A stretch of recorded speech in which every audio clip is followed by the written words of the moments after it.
Good morning. Good morning. Yeah, that's what it starts with, doesn't it? How do we build tribes? How do we build relationships? How do we build cultures which are strong? That's my quest in life, and especially for today. And I'm an anthropologist, and I don't know if you know what anthropologists do, but we travel the world. At least that's what people think. We travel the world, and actually we do. So I did go to Togo a couple of months ago, and I met Chabasi. And Chabasi is a voodoo priest. And you could say those kind of trips are my management courses. That's what I do. I come across voodoo priests, and they say, come along and we'll teach you.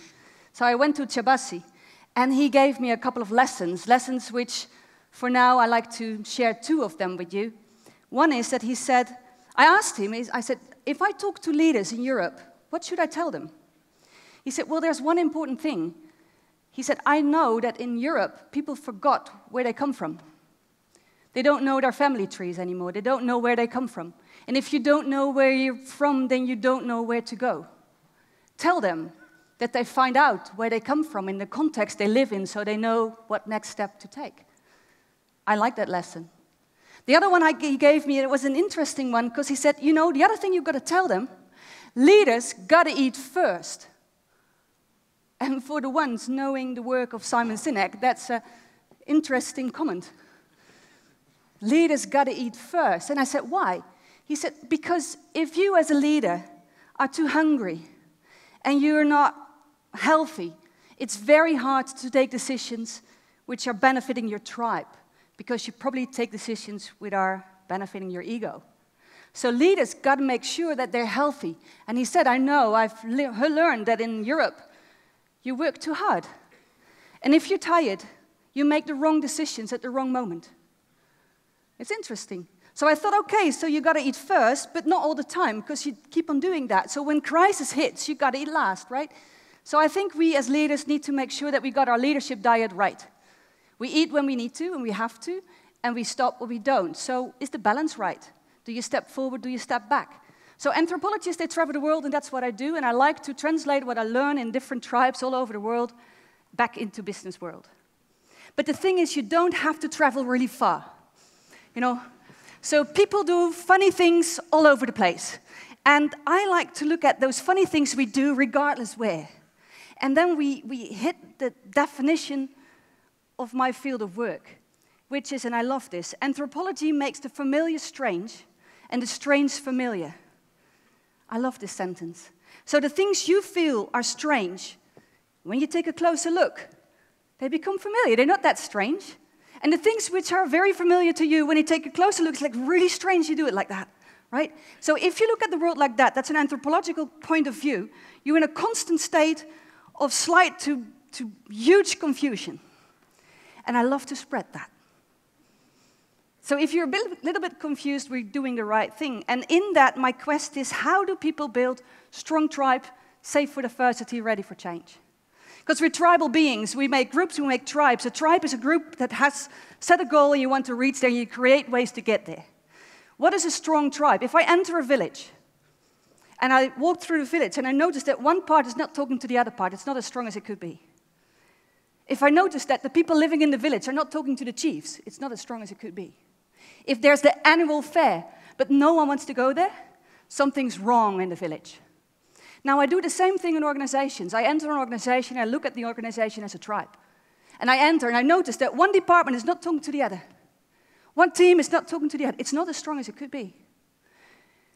If the shop floor is not talking to the leaders, I don't know what's going on, and vice versa. It's not as strong as it could be. And if no one wants to go to the Christmas party, something's wrong.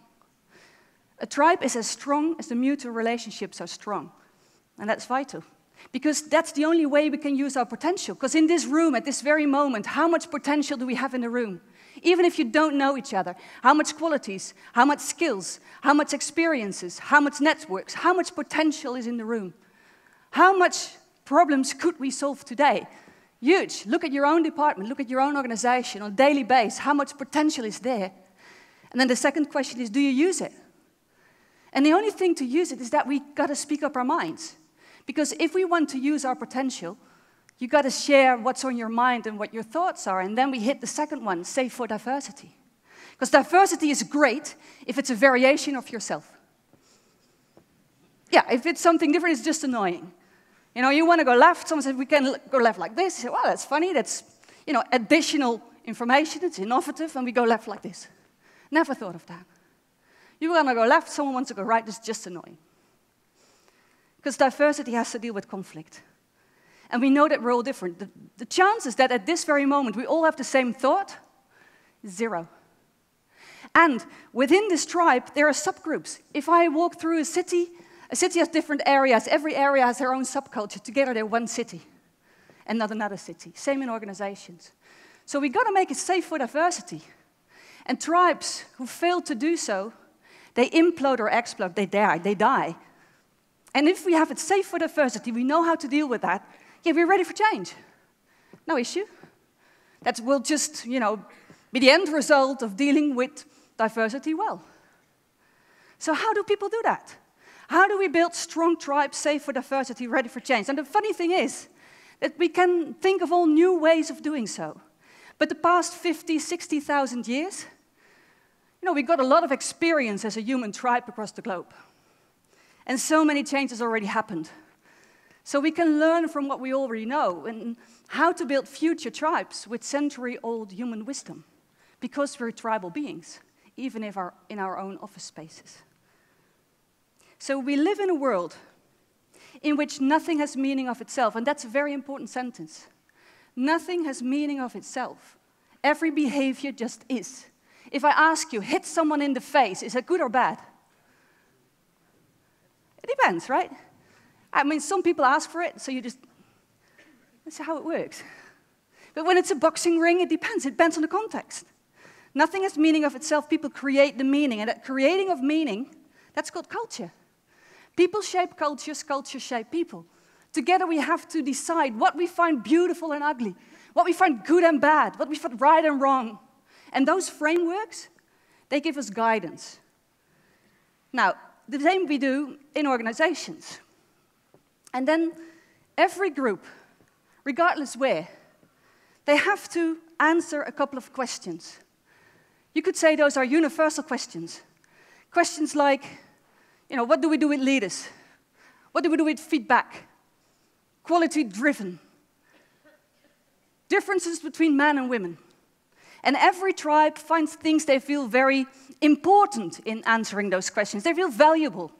Those are the values. And if we have those values, we create ways of doing so. Those are behaviors. And if we have the values and the behaviors and the norms, we start building buildings which are aligned with that. That's how people shape culture. Now, the funny thing is, nothing has meaning of itself. But, I mean, when everyone states that this is the answer, everyone around me, this is becoming the truth, right? And this is normal. Now, there is this other group of people somewhere there, they have exactly the same questions. Because culture is a unique answer to universal questions. They have the same universal questions. They just found different answers. But because this is right, that must be wrong. This is normal. That must be abnormal. And what do we do with normal or not normal and wrong? We fight it. And that's why we have culture clashes. But it's stupid, because we can meet each other and say, wow, you left on this quest on building a strong tribe with the same set of questions. You find different answers. Let's put the answers together and find the answer what we need now. Because nothing has meaning of itself. People create meaning, but people shape cultures, cultures shape people. And because you live in a certain culture, that becomes the norm. That's familiar, and the rest is strange. And what's strange, we battle. So if we're leaders, we want to know, how do we do that? What's the mechanism of shaping cultures, right? And then it's great. Because the mechanism, if you travel, you'll see that people shape cultures at campfires. I thought I'd bring one, but it's two. So I have 2 campfires. You feel the warmth? What's the atmosphere as a campfire? Do you know that sometimes you're at the camp? Everyone been at a campfire? Yeah? If not, that's homework. And if you're at a campfire, you can find yourself telling this story you never planned to share, but suddenly you're sharing a rather intimate moment with an almost complete stranger. You know that feeling? It's the moment where you say, I don't know what happened, but it really went wrong. And then he'll say, no, really, yeah. That's bad. Yeah, I know. It's where we say, you remember Grandma?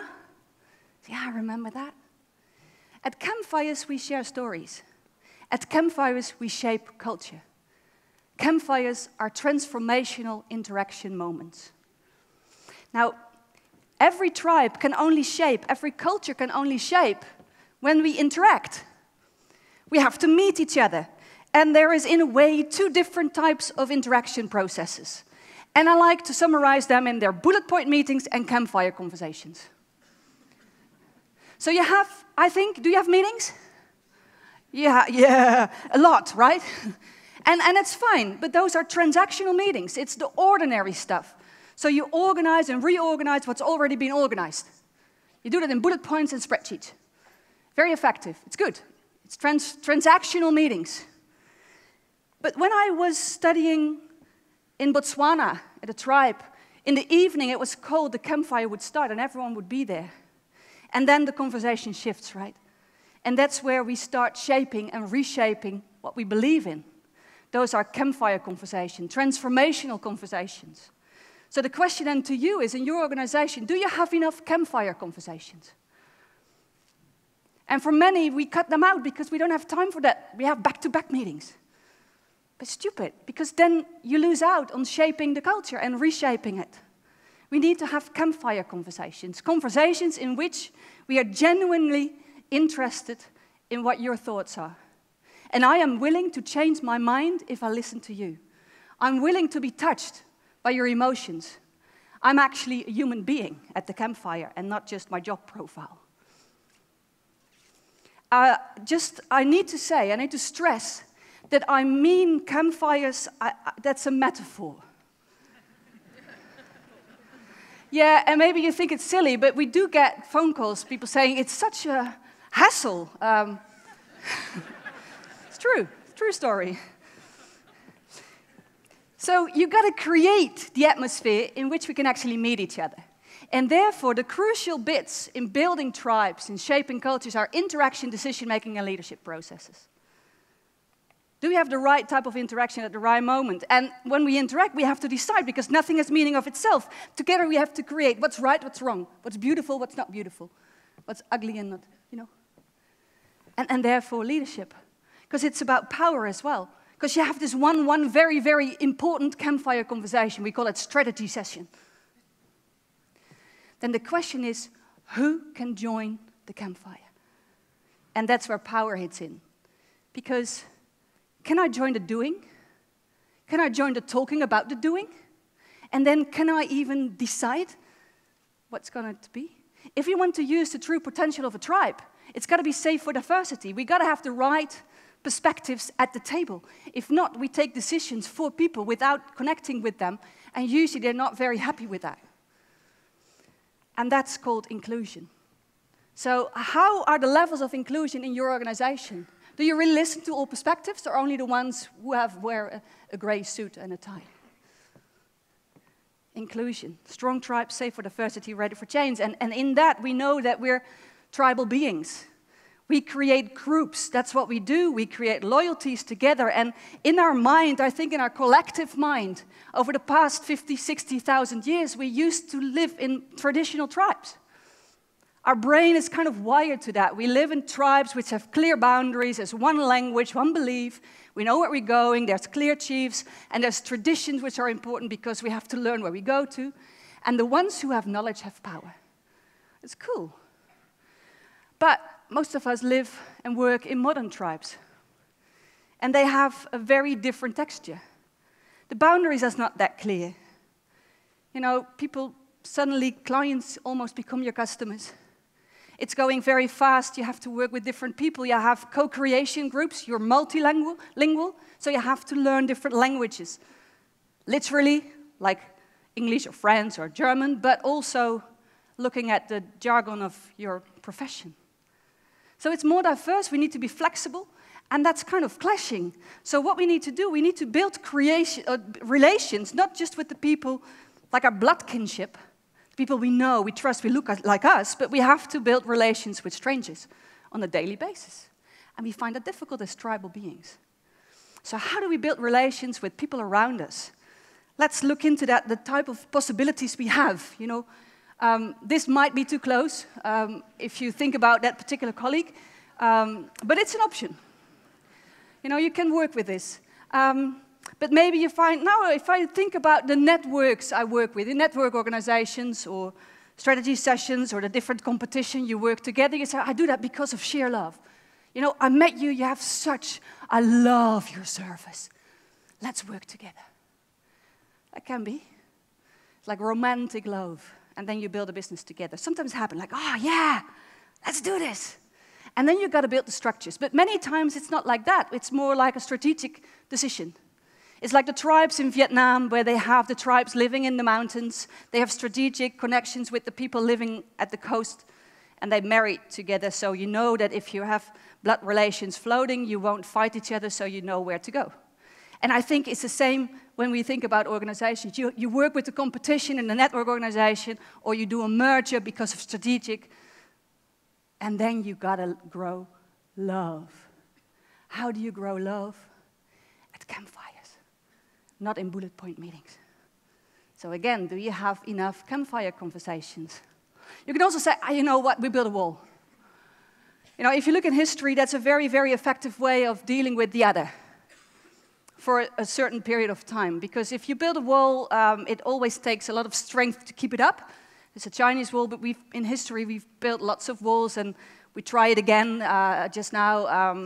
And sometimes it's good. You have firewalls, I think, because of privacy. So walls are not bad in itself, but it takes a lot of effort to keep them up. And somehow, when we, as tribal beings, see a wall, we want to bring it down. Yeah, so in the end, they will fall down anyway. So you can say, well, if I think about working with the others, all this love thing, and I'll just make sure I'm the strongest one. I'll cut them. These are the headhunters in northern India, in Nagaland. And what they do, they just, you know, cut the competition's head, and then they bring the souls to their own tribe. I read an interview with this gentleman, and he said, it's kind of lonely. No one wants to build roads to the village of the headhunters. And you see this in business as well. If you're very fierce and competitive, and then after a while you think, oh, it's going bad, let's cooperate. Yeah, right. Yeah. So you can also say, well, let's look at cooperation as a marketplace. I've got my ideas, I've got my gods, I've got my products, let's share, let's co-create together, and then we go our separate ways again, independently together. That's also a way, and then we get to the point of, so what's your tribe made from? What's the soul of the tribe? What's the purpose? Where you're from and where you're going? And then when you look at tribes across the globe, the soul, the story, tends to solidify in objects. And we call those objects totems. And you all know this picture, I guess. It's like you can read the totem, you can read the history of the tribe like a stack of annual reports, what happened to it. And there's something extra. A totem is something extra than just the object. At this very moment, a couple of you are wearing a watch. That's an object to listen to or to see the time. And a couple of you are wearing a totem, where you got this watch at this very special moment from this very special person. It's not just a watch. It's way more than that. And every time you look at it, you get this smile on your face. That's a totem. A logo can be a totem. If you ever try to change the color of a logo, you know what it feels like. So we build totems, and it's nice because you know where to go, and it gives a good feeling. A totem is the purpose of a tribe solidified in an object. And we all know the story. And sometimes we have totems which lost their soul. This is also from the headhunters, but then from Borneo. I visited them this summer, and I asked them, you know, this used to be a very, very strong totem. At the longhouse, it would be at the entrance of the longhouse, and you know the strength of the tribe. It's very proud. It's way more than a logo. And now it's just a place. It's messy. It's nothing there, and it lost its soul. And I said, do you know whose heads these are? And they said, well, the owners of the heads, meaning the hunters, they died. So we can't ask them anymore. And they refused to tell us because they decided among themselves that they would stop the tradition of headhunting. And an interesting point of view is that they said, if you want to stop something, you got to stop talking about it. So we don't know who had, so the story just died. And to me, that's like an interesting clash, because what we do in Europe, in Holland, we say, well, if we got to remember history so it won't repeat itself again, right? This is just a different point. It's interesting. Maybe there's things in your organization which you really got to stop talking about, so it will die. And sometimes a totem dies because we forgot to talk about it. And then we got to rebuild and bring the soul back to it. Because we want to have this clear story together. We're storytelling beings. Nothing is meaning of itself. We got to create the meaning together. And therefore we want one story, one language we all know. But the thing is, you have this management meeting, this great brainwashing session, and you know that everyone is thinking the same thing, but there's always someone. Always. And I named this little bird Harry, but you can give it any name you like. Harriet, Fatima Mo, Hendrik. It's all fine. What do we say to Harry? Act normal. And get up. And somehow that's the impulse we have when we see something which is deviant from the majority, from the dominant story, we say, act normal. And that's not effective.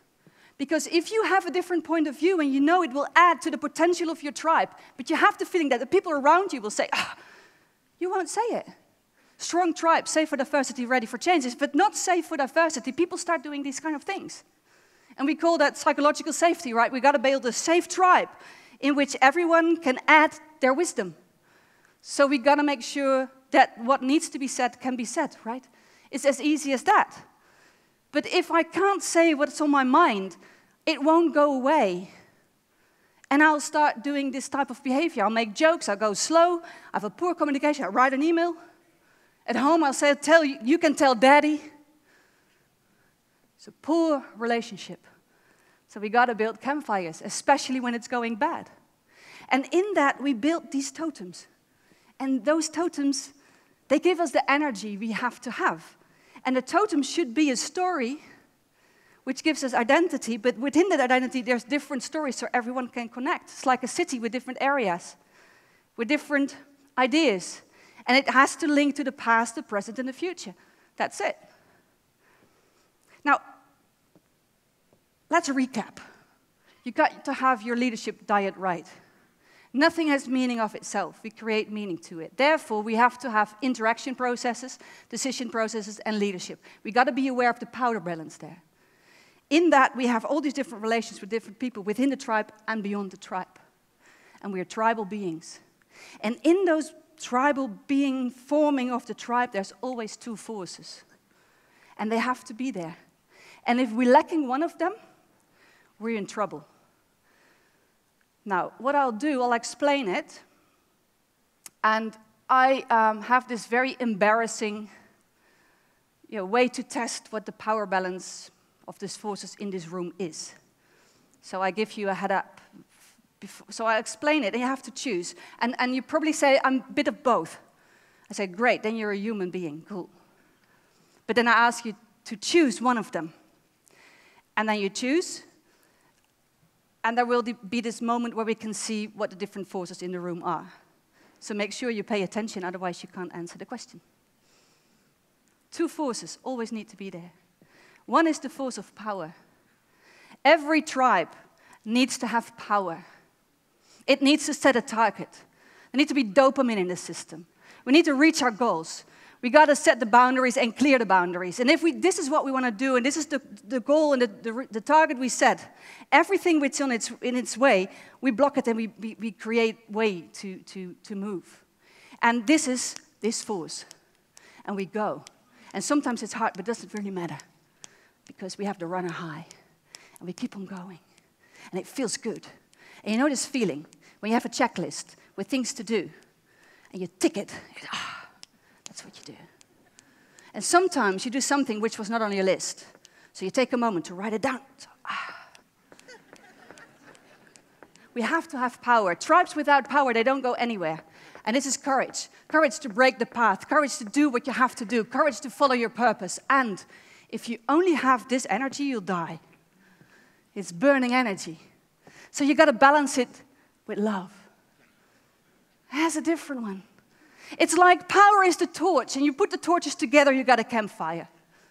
And at the campfire, you don't have to fight for trust.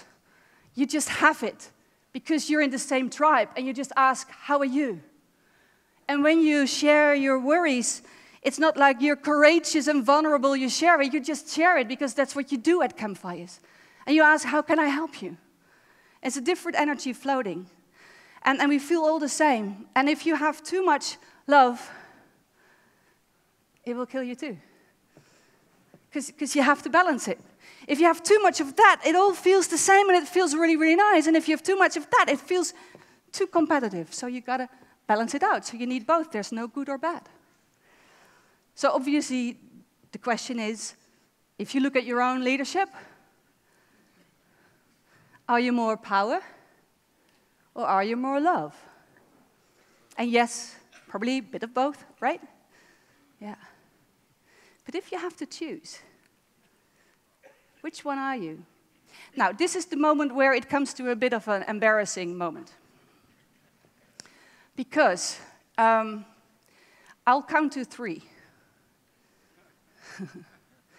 Yeah, and everyone so make sure you're safe. So make sure you sit right and nothing can fall, because everyone who feels that they're more power, they go like, power! I mean, with all the energy you have, and I know it's a scary thought, maybe you're the only one, right? But it doesn't matter, yeah? And if you're curious what to do when you're more love, I'll explain it in a bit. Yeah? So let's see what we have in the room so we know what kind of day we're having today. Are you ready? Make sure, because you stand up, right? You, yeah, okay. Here we go. 1, 2, 3.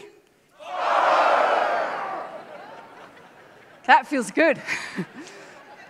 Okay, now the ones who are more into love, they do like love. Huh? 1, 2, 3.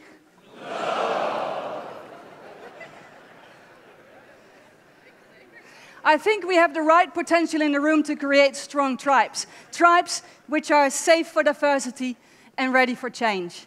And you got to balance that out. And if you're more power, the chances are that you look at the ones from love like, oh, go on, do something. And the chances are that if you're more love, that you say to the others, you got to work on your work-life balance. But we need both. And if we do so, we define the rhythm of the tribe. And in the rhythm of the tribe, we build strong tribes. And depending on your organization and your goal and your target, the balance will be different. I hope that the police force has a different rhythm than, let's say, primary school, right? But together you build the tribe, and then you shape the culture. And sometimes you have a culture and you think, well, but we need to change the culture. Is anyone working on any type of change program at this very moment?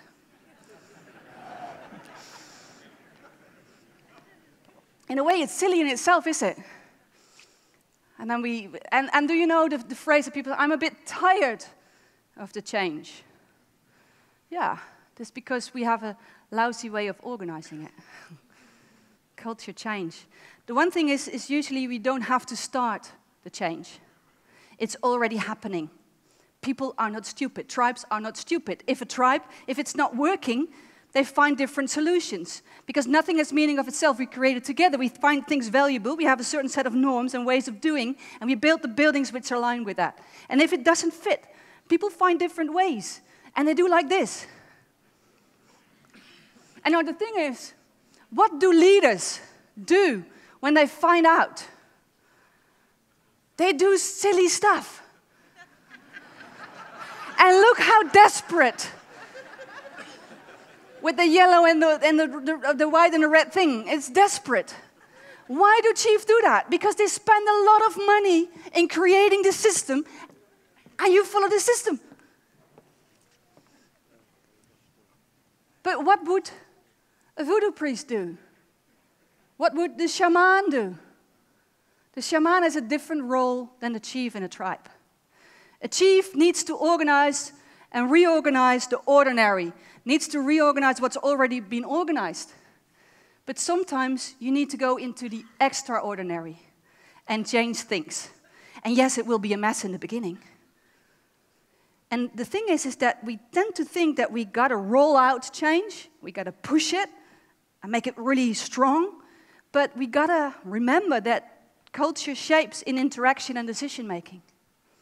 And therefore, in every micro decision you take, you shape or reshape the culture. Every time you decide, this is right, this is wrong, this is beautiful, this is ugly, this is true, this is false, you shape the culture. And therefore, everyone in the tribe shapes it and reshapes it all the time. It's not a static thing. You can't break a culture. It will just evolve in time. And yes, sometimes we have to go through planned change. Those are the moments where you say, well, we can't just follow it. We have to really do something around it. And then the question is, how do you do it? Now, let's assume I've got two teenagers at home. A girl of 17, a boy of 16, and let's assume just that in my house at one moment I think that the levels of cleaning up the house are not according to the standards. Just recognize that? And then in the evening I have a management meeting with my partner. And we decide it's time for an annual theme, cleaning up the house. So we have to make a communication plan. So we sit together and we create a poster. A really good one with a nice slogan. Clean house, clean head. Nice picture, good printer. And we print it out and we hang it on the wall somewhere where in the morning when they get up, they see it. We're really happy with ourselves. But nothing happens. So we regroup. We say we must have the wrong communication strategy. So we make different posters with different pictures on it, and we put it in different places. And we got to make the fun factor high, so we get a key cord and a mouse map. Nothing happens. We think our children are really stupid. So we hire a trainer. You know, an expensive one, and we tell them, you don't have to go, but if you're not going, there's consequences. Motivation levels go down. So we do a benchmark. We ask this girl from next door to tell them. So now we're in the repercussion. Do you recognize any of this strategy? Don't do it like that. What should we have done? Build a campfire, right? So we build a campfire with everyone involved, and we have them at the table. And then I do my pitch. I say, I feel that the level of cleaning up the house is not according to the standards. And then the challenge is, because my son will say, more. And now it comes to how much inclusion do I have in my tribe? Who can join the doing, the talking about the doing, and the deciding? Do I really listen to the wisdom of my son? Because he said, you know, it doesn't feel good, because if I clean up everything, it feels like the next day I have to restart my life. There's wisdom in that. So if you start a campfire, then how much interaction is allowed? Who's deciding what? And if I have this clear conversation, a good conversation, and in the end they'll say, okay, great conversation, so these are the targets and the levels. It won't work. So can they join in the decision-making as well? And then when you go through that, you have the campfire, you take the decisions together, you build a plan, and every moment, every step, it will evolve again and again. And sometimes it will be really different all in a sudden. And then you have this feeling. You jump, you can't go back. We move from change to transition. And in this limbo, you're betwixt and between. And an anthropologist calls this liminal stage. You're liminal.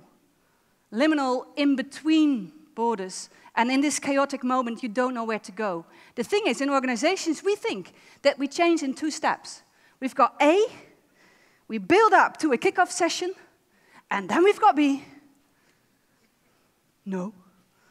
We build up to the kickoff, we know there's something going on, and we jump, and now there's chaos, because nothing has meaning of itself. What used to be good and bad is now not good and bad anymore. What used to be the norms are now shifting, and I don't know anymore. And what we do, at this very moment, we stop all management programs, because we wait until the moment where we clear what to do next, right? And that's stupid, because cultures change at this very moment of chaos. This is where you start building the campfires. This is where you have to build ways of shaping and reshaping the extraordinary. This is where, and maybe you know it from your personal life. I fell ill at one point in my life, and I was at home for a year. My body wasn't functioning. And that's liminal. The old identity was gone. I didn't know what would happen, and I was betwixt and between. And that's a chaotic time. And that's where you need leadership. And you need 2 types of leadership. You need a leader who beats the drum, transactional. You go eat, you go sleep, you go do this. You follow your KPIs. You have your targets. Clients are still there. You keep on going. That's 1, power. And then there's another type of leadership you need at those very moments. And that's someone saying, how are you? What's going on? What does it mean for you? What does it mean for your identity? What does it mean for where you're going? And that's the type of leadership which is, I met someone and he said, you know, don't worry. You're in this place and you should take your time because you're at the place where your soul's been built. And I love that. And it's tough. And anyone who's been through something like that knows, and you say that you didn't want to miss it, but you don't wish it for anyone, right? And when organizations go through change and through transition, they experience the same thing. If you find a new purpose, if you find a new story, and you've got to reach that, you've got to reshape the whole meaning system. Maybe even build a new building. It will be chaos, and people will feel lost. And there is the chief, and then there is this other magic chief. It's the shaman, if you look at tribal archetypes. I asked the voodoo priest, Shabasi, I said, what's your difference with the chief in the tribe, the voodoo priest and the chief? They're both very powerful. And he said, the chief is like the mayor. He just fixes stuff. And he makes sure that we keep on going and that the targets are there. And the voodoo priest, we're holding the soul of the tribe. Now the question is, in your organization, who's holding the soul of your tribe? Who's making sure that you do what needs to be done? That you know where you're from so you know where you go? That you have the relationships there and they're strong? And you know, if you set out a purpose and you really want to go there, you got to take risks. And risks in the power section, risks where you say, we change it. We do it differently. It's bold and brave. But also risks in the love section, where you take the risk of being vulnerable and say, I don't know.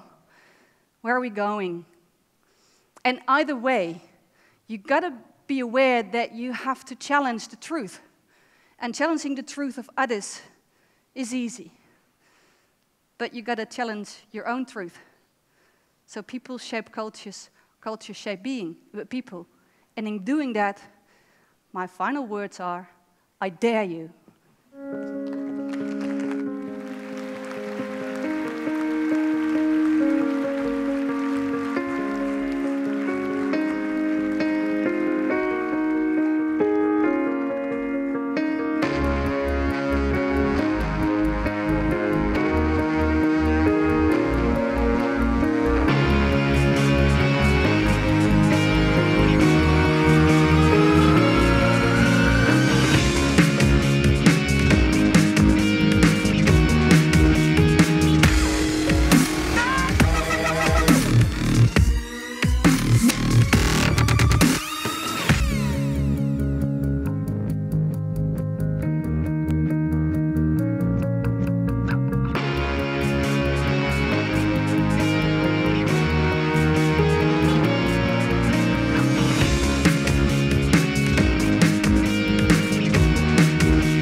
Thank